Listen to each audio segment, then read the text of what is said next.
My son said, "She won't even know it's gone," and laughed with his wife as they stole from me. That's how it started. That's the sentence that split something open inside me. And if you're wondering what I did next, well, I saw everything. I didn't yell. I didn't cry. I watched them steal from me like I was already gone. And that was their mistake.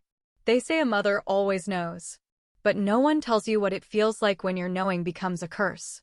I always believed my son had goodness in him, buried, maybe, beneath years of indulgence and convenience, but there nonetheless. Now I see I was only ever seeing the child I wanted him to be, not the man he became. I hadn't meant to go to the bank that day. The weather was gray, the kind of gray that settles into your bones, and the ache in my knee was warning me to stay home. But something urged me out. I bundled into my coat and made my way downtown. I wanted to wire a bit of money to my friend Margaret's grandson. Talented boy. Worth helping. The bank lobby was quiet. I stepped through the doors, pulled off my gloves, and that's when I saw them. My son, David, and his wife, Leanne. They stood at the far counter, grinning. David had my financial binder in his hands. Leanne was laughing her high-pitched, fake laugh that always made me feel like she was trying too hard to sound important. Her nails were red, her coat expensive, and her eyes locked onto that teller's screen like a predator watching its prey. I stopped. My heart didn't race, it hardened. I backed away and sat behind a fake plant, pretending to look through my bag. They didn't see me. They never saw me. Leanne pointed at the screen. There it is. Just like you said. My stomach turned. Her voice, full of glee, was like ice water down my spine. She sounded proud. Proud to be helping herself to my life savings. Proud to be gutting me without a second thought.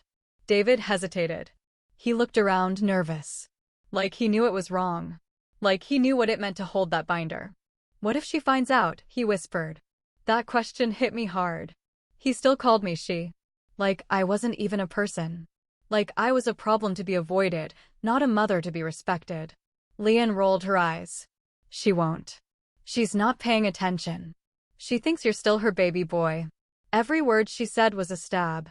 Each one left a bruise I could feel in my chest. She. Not your mom. Not your mother.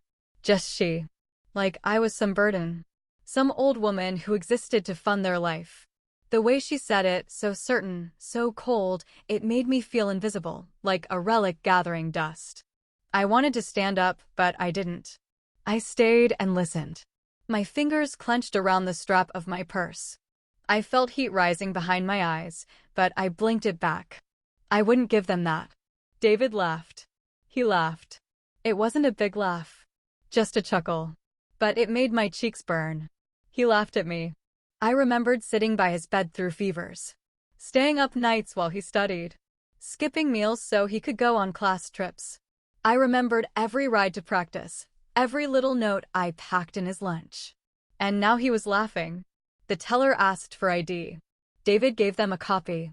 A copy of my ID. My signature, my name, things I never gave him. His hand shook. But he still did it. Leanne patted his arm. It's fine. They never check too hard with seniors. I'm not just a senior. I'm not a category. I'm a person. A mother. A woman who gave everything. Her words made me feel erased. And then David said it. She won't even know until it's gone. And by then, we'll have it moved. She'll think she lost it to a scam. I didn't cry. I didn't gasp. I just sat there. Sat there and listened to my own son say that I would think I was too old to remember what I had. He knew me well enough to exploit me, but not well enough to know I was watching. I waited. I watched them smile and leave, Leanne swinging her purse like it was filled with treasure. When they were gone, I stood up. My knees ached, but my spine was straight. The teller greeted me. I gave him my ID. My real one. I'd like to review all account activity from the past hour. He looked confused. Then shocked. Then panicked. The manager came out. They apologized. I asked them not to call anyone, not yet. I had my own plans. What did I feel? Not just betrayal. I felt used. Erased. Like all the years I'd sacrificed had been poured into a hole. They didn't see me. They saw what they wanted from me. And once they got it, they didn't look back. David didn't flinch when he handed over forged documents. Leanne didn't pause when she insulted me. She called me old, slow, clueless. She acted like I was weak, like I didn't know how to log into my bank. She called me forgetful once over dinner, laughed when I paused before remembering a name. I remembered that moment now. How David just sipped his drink and didn't say a word. She laughed like my life savings were a joke. Like the money I worked for was just some bonus prize she'd won for marrying my son. He stood beside her, letting her talk that way about me. Letting her do what he should have stopped. What he should have never started. I remembered the birthday dinner they skipped last year. Said they were busy. I'd made roast chicken, his favorite. Sat at the table alone.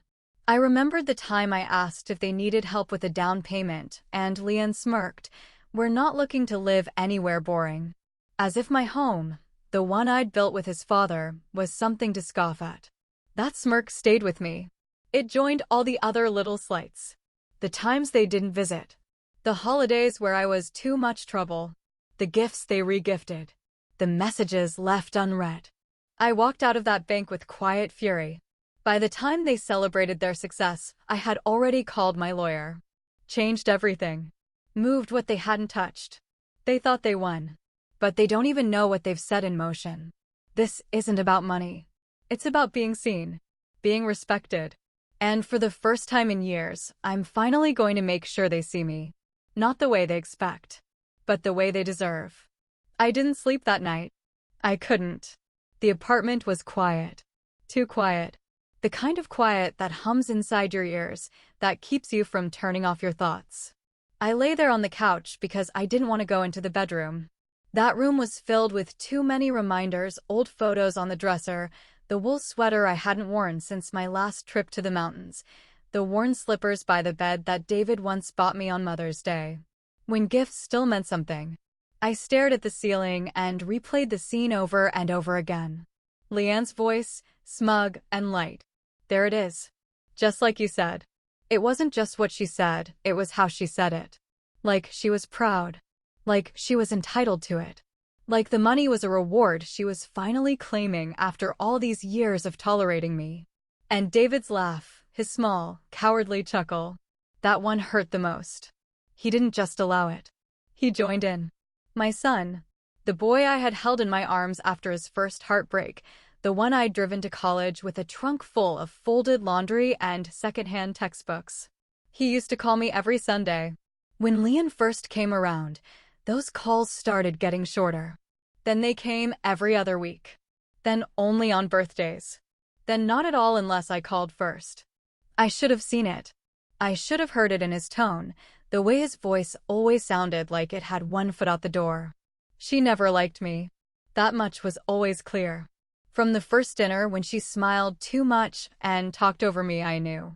When I gave them a handmade quilt for their wedding and she said, "Oh, how nostalgic," like she was trying not to call it ugly.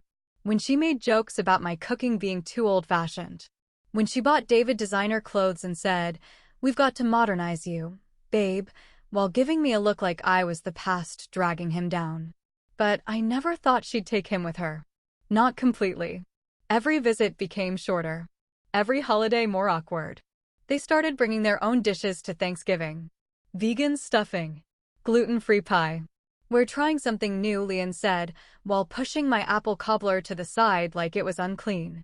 I told myself it didn't matter. That what mattered was David showing up. But even that stopped. I used to write them little notes when I sent over birthday checks. Just a line or two. "Hope you're both doing well. Let's talk soon." I never got a response. Not once. But the checks were always cashed right away. The resentment had been growing for years, but I'd kept it quiet. I told myself I was imagining things. That families go through phases. That I shouldn't hold grudges. But that day in the bank? That wasn't a phase. That was truth. Plain and ugly. They saw me as an obstacle. A resource. Something to manage. And when David said, "She won't even know until it's gone," what he really meant was, I don't think she matters enough to fight back. I spent the early hours of the morning sitting at the kitchen table with a pen and a notebook. I started writing it all down, every time they brushed me off, every time they minimized me, every little moment that stung and kept stinging. Like the time I offered to host their baby shower and Leon said, "We're going for a more curated vibe." Like I was a cluttered room they didn't want guests to see. Like the time they visited and Leon brought her own towels and said, "I just have sensitive skin," while wrinkling her nose at my linen closet. Like the time I told David I was thinking of joining a local book club and he said, "That's cute, Mom." Cute. I underlined that word 3 times. They didn't see me as a person anymore. I was a mascot. A minor inconvenience with a checking account. And worst of all, I let them. I let every little thing slide. I bit my tongue so many times, I forgot what it felt like to speak up. That morning, as the sky turned blue outside my window, I made myself a cup of tea. The same kind I'd brewed for David every time he had a cold as a boy. And I sat there, hands wrapped around the mug, wondering when exactly I'd disappeared. I thought of the photos in my hallway. The ones from David's graduation, his wedding, the family reunion. In all of them, I'm standing off to the side, smiling just enough. Not in the center. Not even close. Like I had already started fading. I thought of the times I said, "I'm so proud of you," and got back a distracted, "Thanks." The times I drove across the city just to drop off Soup when he was sick, only to find out they'd ordered takeout instead. I thought of how they called when they needed things. When their roof leaked. When the car broke down. When Leanne's boutique business failed and she needed a loan to rebrand. I always helped. Every time. Because that's what mothers do. That's what I told myself. But what about what daughters do? What about what sons should do? I gave them everything. My time, my care, my trust. And they took it like it was owed. Like I was lucky to be included at all. The notebook on the table now held 5 pages of memories. Not happy ones. The kind you only admit to yourself when you finally stop lying. The kind that make you sit a little straighter and see the world a little clearer. I wrote until my hand cramped. I didn't want to stop. Each sentence gave shape to things I had been afraid to name. Each memory gave me back a piece of myself. Like the time Leon rolled her eyes when I suggested we spend a weekend together. "That's sweet, but we're just really busy right now," she said. As if I'd asked her for a loan. Or when I showed them a scrapbook I'd made of David's childhood photos. She scrolled through her phone instead, then said, "Oh, I've seen these on Facebook." I remembered how David never stood up for me. Never once said, "Mom worked hard on that." Never once said, "We should listen to her." He let the distance grow, year by year. And now it made sense. He needed me to be far away so he could do what he did without guilt. That realization hit like a wave. This hadn't happened suddenly. This betrayal was the final step in a long walk they had taken away from me. And I had kept holding the door open, thinking they'd turn around. But they hadn't. By noon, I'd made a decision. Not just to change my accounts, or my lawyer, or my address. But to change my story. They wanted me to believe I was fading. That I was just a tired old woman who wouldn't notice what was being taken from her. But I was awake now. And I would never let them write the ending. Not this time. I stood up, walked to the hallway, and started taking down the pictures. One by one. I left the nails in the wall. Let them stay empty. Let the absence speak louder than the frames ever did. Then I called Margaret. Told her I might be leaving town soon. Maybe for good. She didn't ask questions. Just said, "Good. It's about time." The resentment didn't feel like rage anymore. It felt like clarity. It felt like standing in the sunlight after years of cold. I didn't need to yell. I didn't need to fight. All I had to do was walk away and this time, not look back. They had taken their last thing from me. And I had just taken myself back. It started with a cup of coffee. The morning after I took down the pictures, I stood at the kitchen counter watching the steam rise from my mug. The light outside was soft. The kind that makes everything look a little too quiet. I didn't feel peace. Not yet. What I felt was something heavier, a quiet weight pressing against my ribs, a mix of grief and something colder. Resentment, yes. But underneath that, disappointment. Not in them. Not anymore. In myself, for waiting so long to see the truth. I sat down at the table. No television. No background noise. Just me and my thoughts, and the notebook I'd filled with all the ways I'd been erased. That was the word I kept circling back to. Erased. I had spent decades being the helper.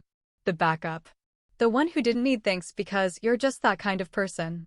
I let that title wrap around me like a coat, but it was heavy. It wore me down year by year. And when they finally took from me, truly, shamelessly took, I realized they didn't think I would stop them. They thought I couldn't. That morning, I made 3 calls. First, to my lawyer. We'd spoken briefly the day before, but now I asked for specifics. I wanted everything locked. I wanted my accounts changed. I wanted my assets protected. Second, to my financial advisor. I told him to freeze all co-linked accounts, pull my remaining savings into a private trust, and flag any activity linked to David or Leanne. I didn't explain. I didn't need to. He heard the resolve in my voice. Third, to the airline. I booked a one-way ticket. Portugal. I'd never been, but I had a friend who moved there 10 years ago. Said it was peaceful. Warm. Full of light. And that's what I wanted, light. I stood in the hallway after those calls and stared at the spot where David's wedding photo used to hang. I hadn't taken it down in anger. I'd taken it down because I finally understood that the smile I wore in that picture wasn't real. It was the smile of someone trying to belong in a room where she was only tolerated. I went to the closet and pulled out the suitcase I hadn't used since my last trip.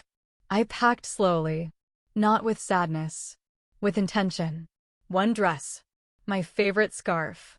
Photos of my husband. My journal. A small box of keepsakes from the years before David started pulling away. I left out anything connected to them. That evening, the phone rang. David. I stared at the screen. My heart didn't jump. My hands didn't shake. I answered with a flat hello. Hey, Mom. His voice had that usual breezy tone, like everything was normal. We were thinking of stopping by this weekend. Leanne found a great little brunch place near your place.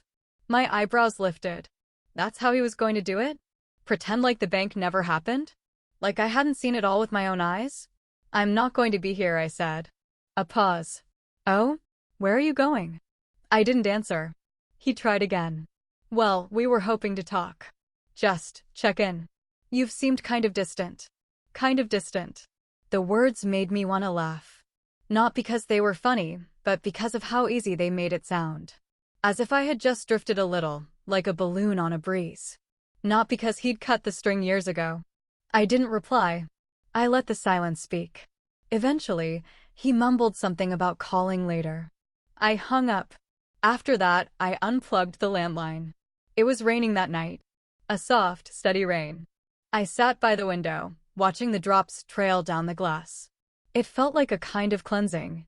Like the sky understood something needed to be washed away. Then something caught me off guard. A memory. One I hadn't thought about in years. I was 16, standing in our kitchen. My father had just told me I wouldn't be allowed to go to college. It's too much for a girl, he'd said. You'll just get married anyway. Those words stayed buried deep in me for decades. That quiet dismissal. That belief that my dreams were too big, too inconvenient. Now here I was, 75, hearing echoes of that same dismissal in my son's voice. You've seemed kind of distant. It was the same thing, really. The same assumption that I didn't need a voice. That I didn't need to be seen. I could have yelled. I could have told David what I saw. What I knew. But I didn't. Not because I was afraid.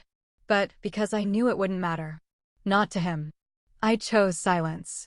Not out of weakness, but because it was the only space left where my dignity could live. I thought about all the times I had shown up for David. The missed sleep, the skipped meals, the quiet sacrifices. I thought about how easily he handed my life over to Leanne's plan. I remembered every little dig she'd made. Every time she corrected me. Every time she laughed at my suggestions. Every time she turned family dinners into showcases for her new diet or her latest investment idea. And I remembered David watching. Always watching, never stopping her. Never saying, Mom matters. That hurt more than anything. I remembered paying for David's first car, even when I had to dip into my savings.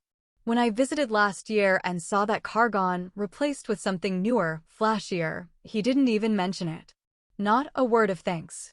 Not a nod to what I had done. And when Leon redecorated their house and moved the family photos into a storage box, David said, "We're trying a cleaner look." As if the memories I gave them were clutter. So I wrote a letter. Not to them. To myself. I wrote down what I'd learned. That love without respect is not love. That kindness without boundaries is not strength, it's silence. That I had been loyal to people who saw my value in what I could give, not in who I was. And then I signed it. Folded it. Put it in my suitcase. The next morning, I walked to the mailbox and dropped off keys to my neighbor. I left a short note thanking her for her friendship, for always checking on me during the winters, for making sure I never felt alone. I didn't explain. She didn't need to know. This wasn't goodbye to her. It was goodbye to the version of me who waited for people to care. When I got back, I opened my laptop. I logged into the last joint account David had access to and closed it. I removed my name from their emergency contact forms. I updated my medical power of attorney. Then I opened the group text David had created 2 Christmases ago for family updates and typed just 2 words. "I'm done." I didn't wait for the responses. I turned off the phone, packed it in my suitcase, and zipped it closed. I walked through the apartment one last time. Touched the banister. The edge of the kitchen counter. The windowsill where I'd grown herbs in the spring. I felt no tears. Only quiet. I had tried. For years. But now I was finished trying to earn love that should have come freely. And I was done being the scaffolding holding up everyone else's world. Let them feel the weight. I stepped into the hallway, locked the door behind me, and walked away. Into the rain. Into the silence. Into whatever came next. I didn't expect the silence to follow me. But it did. Portugal was warmer than I'd imagined, softer somehow. The mornings carried a kind of golden hush that reminded me of spring back home, before the family started drifting. The air smelled like sea salt and baked bread. People smiled when they passed. I should have felt free. But what I felt was unfinished. The weight of what I had done, the calls, the message, the departure, it clung to me like steam in a bathroom. I waited for the storm. For the fury. For the flood of messages that would try to pull me back. But for a while, there was nothing. Then it started. An email from David. "Mom, what's going on? Why are you doing this?" Doing this. Like I had slammed a door in his face without warning. Like I hadn't been knocking softly for years. I didn't respond. 2 days later, another message. Longer. This time, a mix of concern and confusion. "You left us. You didn't even say goodbye. Leanne's hurt. We don't understand. Leanne's hurt." The words burned. The woman who looked through me at every family dinner. Who rolled her eyes when I gave birthday gifts. Who dismissed my stories like they were a waste of breath. She was hurt. I didn't write back. I sat at a cafe that morning with the email open and my finger hovering over the reply button. But there was nothing I could say that they hadn't already chosen not to hear. That week, I got a message from my niece. Not close family. A quieter voice in the margins of the gatherings. She wrote, "I heard what happened. I just wanted you to know I always noticed how much you did for everyone. It meant a lot to me." That message undid me. It wasn't long. It wasn't dramatic. But it saw me. It made me realize how starved I had been for acknowledgement. For someone to say, "I saw you trying." And right behind that thought came another.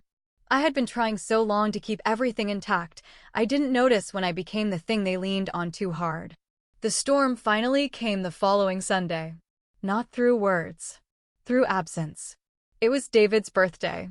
I always called. Every year. No matter what. Even when they forgot mine. But this year, I didn't call. I didn't text. I didn't send a card. And in return, I received silence. No messages. No check-in. No questions. I wasn't angry. I was hollow. As if I had dropped something heavy and it made no sound when it hit the ground. Then came the call. Not from David. From my old neighbor, Cynthia. "Did you move?" she asked. "Yes." "Oh. Well, Your son came by. He looked upset. Asked a lot of questions. I didn't know what to say. I thanked her, but all I could think about was how David still hadn't reached out directly. Not truly. Not with humility. Just confusion. Just offense that the system he benefited from had stopped running. Then the fury began. Leanne sent a barrage of messages. Not just emails. Voice memos. Long, clipped cold. You've embarrassed us. People are asking where you are. Do you want them to think you've lost your mind? David is heartbroken.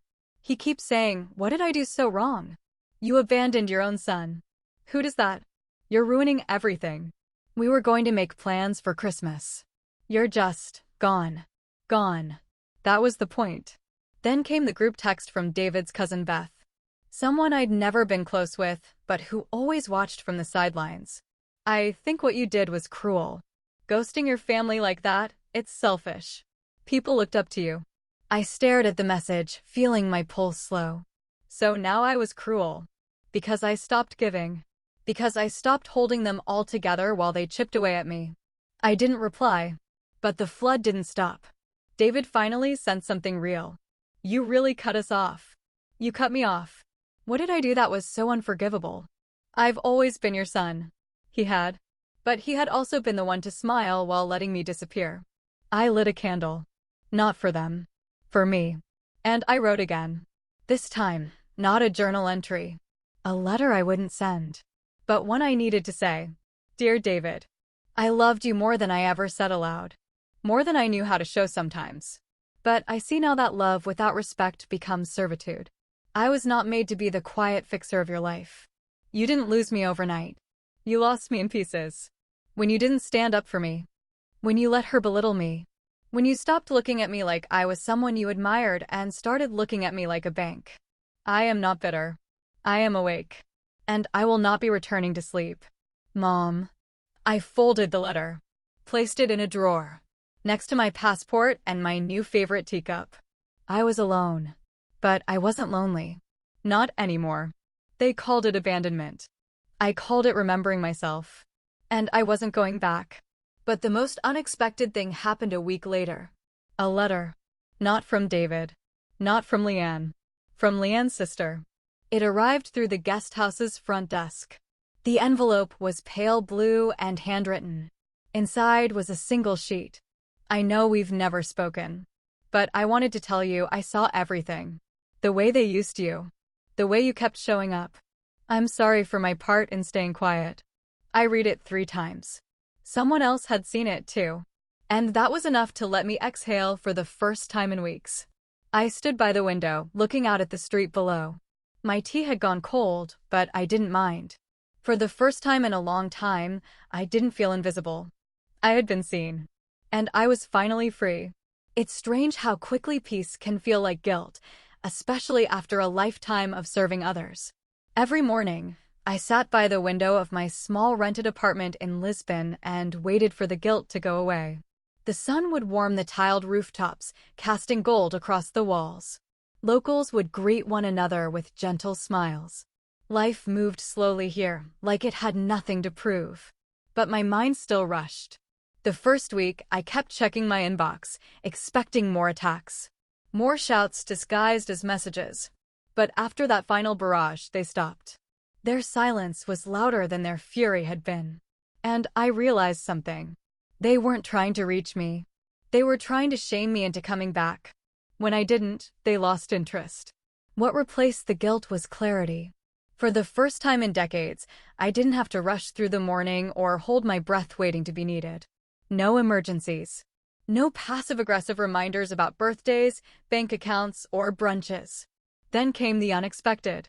A message from a woman I'd known long ago, a retired nurse I used to volunteer with. She had come across an article in a local paper that mentioned I had moved here. "I always remembered how calm you were during the hard days. I hope you found a place that treats you better." I held on to that sentence. It wasn't dramatic. But it was true. I had been calm. Steady. I had spent a lifetime being the one who made things better for everyone but myself. And now I had chosen something radical. Myself. One morning, I walked through the old Alfama district, winding past tiled houses and laundry fluttering on lines. A group of tourists passed, loud and eager. I didn't flinch. I didn't shrink. I just kept walking. I realized something profound in that moment. I had stopped apologizing for existing. When the holiday season came, I waited for a card, a photo, a guilt-laced message. Instead, I got a group email, a mass message from Leanne, sent to the entire extended family. No mention of me, no address or acknowledgement that I was gone. I stared at it for a long time, then archived it without reading past the subject line. Then I did something I didn't expect from myself. I threw a small dinner party. Just a few neighbors. One of the ladies brought soup. Another brought wine. We laughed. Talked about nothing. And I didn't once worry if I was saying too much, giving too much, being too much. The next morning, I opened my old notebook, the one where I had once written every slight, every time I was made to feel small, and I ripped the pages out, one by one. I didn't burn them. I didn't shred them. I just let them go. Because I no longer needed proof that I had been mistreated. I believed myself now. And then I received one last message. Not from David. Not from Leanne. From my granddaughter. Grandma, I don't know what happened, but I miss you. I hope you're happy. She was the only one who didn't accuse. Who didn't ask me to explain. And that's when I finally cried. Because someone, even just one person, wanted my happiness without asking for a piece of it. I wrote back simply, "Thank you, sweetheart. I am." I didn't say more. I didn't promise to come back. I knew that someday she might ask questions. And if she ever did, I'd be ready to answer with truth, but without bitterness. For now, I stayed. The ocean was nearby. The air smelled like oranges. I baked bread on Sundays. I bought flowers without thinking about who would criticize the expense. I laughed without worrying whether it was the right moment. I lived. And I knew deep in my bones that this was the life I had always deserved. If you've ever felt like you don't belong, like you only matter when you're useful, I want you to know something. You don't have to earn love by setting yourself on fire to keep others warm. Sometimes, love begins the moment you stop waiting for permission to exist. I realized age is not about weakness. It's about dignity.